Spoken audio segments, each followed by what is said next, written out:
Awal mula saya ekspor kenal seseorang dari Jogja itu dia minta orderan karet untuk pengiriman ke Taiwan. Nah, terus dari beliaulah dia mengasih orang dia yang sudah berpengalaman ke gudang saya, gitu, ke gudang saya. Terus dia minta 1 kali pengiriman. Satu kali pengiriman saya bikin sekitar 1 bulan, 1 bulan saya bikin. Terus dikirim, saya kirim gitu ke Taiwan. Tapi seiring waktu dia harusnya itu uang itu dibayar ke saya, itu kan hak saya, tapi nggak dibayar ke saya. Yang dari Taiwannya itu uangnya udah dikasih, malah dipakai untuk modal dia, yaitu modal kayu. Kebetulan beliau itu pengusaha kayu sonokeling gitu. Dari situ saya berpikir, kenapa saya nggak langsung ke yang punya order. Terus saya langsung nyari di MKL di Tanjung Priuk, yang punya order ini siapa. Saya cari, kebetulan alhamdulillah ketemu. Di situ saya langsung dikasih kepercayaan. Nilainya yang ketipu itu sekitar 30 juta. Nah, padahal nilai dulu pengiriman itu sekitar 67 juta. Jadi cuma separuh aja yang dikasih ke saya.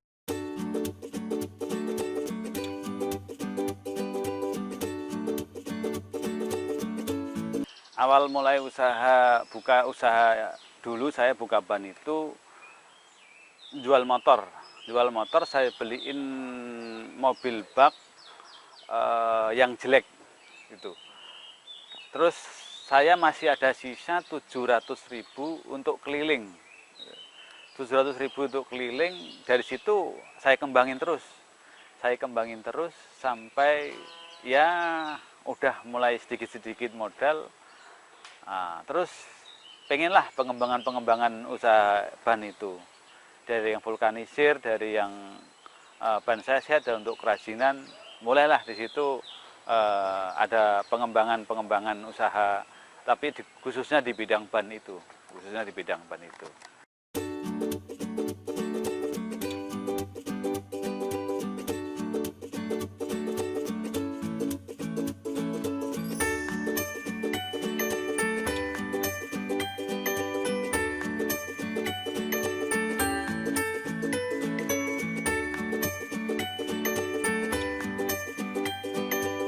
Untuk saat ini pengiriman ke Taiwan 2 kali pengiriman.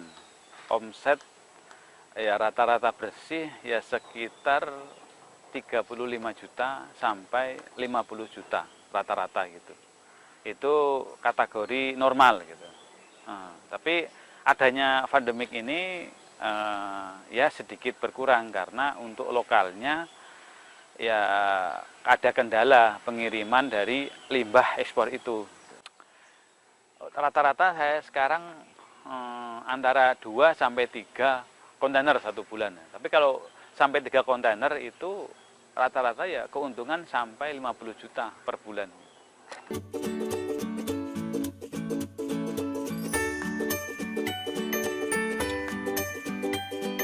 Pertama dari ban bulat dulu. Ban bulat dulu itu ntar dibelah tengahnya, terus diproses sama tukang jadi kayak gini. Ini untuk daleman sofa supaya ada kelenturan. Kalau orang duduk di sofa itu kan pasti ada lenturnya. Ya ini lenturnya ini kan ntar ditarik dipaku, kalau itu di staples untuk apa tuh namanya, kelenturan sofa yang saat ini sekarang dipakai sama orang-orang sekitar gitu, orang-orang itu. Ya ini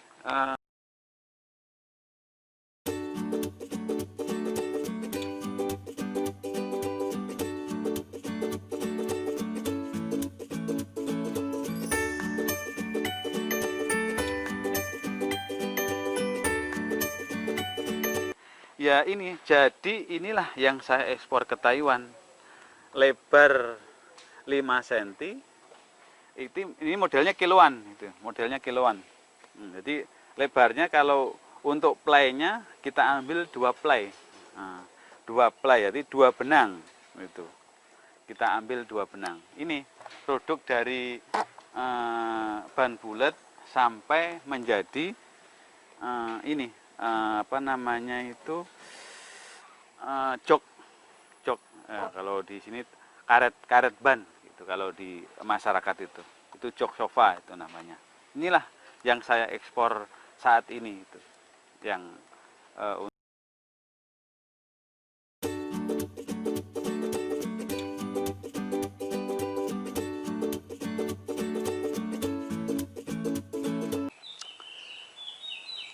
asal mula dulu mau usaha ban itu ya ada perjuangan, ada kisah-kisah yang menarik. Dulu waktu saya keliling ban itu cerita nyata tapi kalau nggak kita ngambil hikmahnya pasti timbulnya sakit hati. Kenapa itu? Satu, saya dulu pengen jual perabot kebutuhan rumah tangga. Soalnya di dunia ban saya masih belum begitu paham, cuman udah masuk. Saya nyewa kios ceritanya. Nyewa kios itu 1 bulannya 600.000. Nah, saya udah ada modal sebelum saya jadiin duit itu, saya jadiin mobil itu, saya ada modal 10 juta. Rencananya untuk belanja perabotan itu. Tapi malah 2 hari kemudian yang punya kontrakan itu kembaliin uang sewanya itu gitu. Loh, kok dikembaliin sih? Gitu. Kok dikembaliin uangnya? Enggak, ini mau disewa sama orang. Kan duluan saya bilang gitu. Tapi orang itu malah kekeh ngembaliin ya. Tapi sedikit saya heran, terus saya ada apa di balik hikmah ini gitu. Saya langsung sabar aja lah, sabar, terus ada apa di balik hikmah ini kok itu. Terus alhamdulillah uang itu malah saya jadiin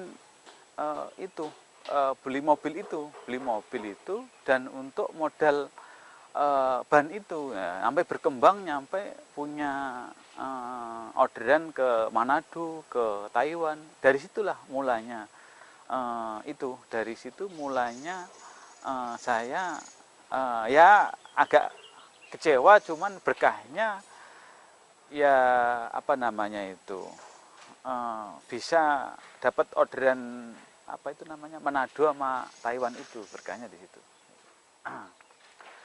Terus seiring perjalanan saya mengetahui konsep-konsep ya sedikit rezeki kenapa harus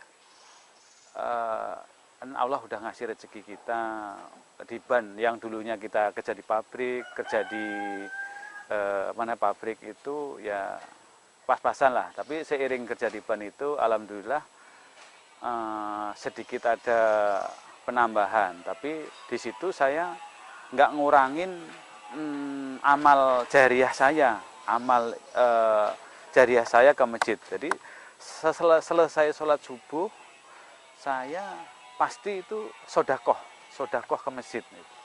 Dari situ saya kok malah uang sodakoh itu nggak berkurang, malah kok semakin banyak rezeki itu. Malah disitulah saya mulai bersedekah terus. Alhamdulillah usaha itu kok tambah gede.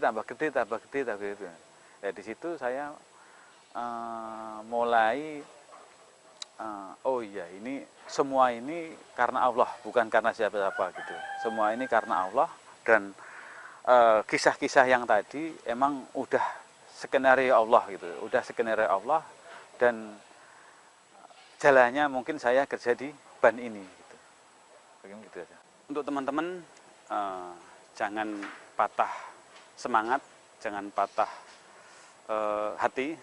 Silahkan kalau mau usaha kayak saya ya belajar, dipahami dulu, diteliti dulu apa sih yang harus dikerjakan, apa sih yang harus itu silahkan diteliti. Tapi jangan lupa di balik usaha itu, di balik keberhasilan itu pasti ada hak-hak orang lain. Tapi jangan lupa kalau udah usaha mau kecil mau gede itu belajar untuk sedekah, karena sedekah itu yang insya Allah akan menyelamatkan kita dari semuanya, dari musibah, dari apa aja lah itu yang akan dipertaruhkan di sisi Allah. Jadi uang sedekah itu ya sebenarnya uang kita yang sebenarnya gitu.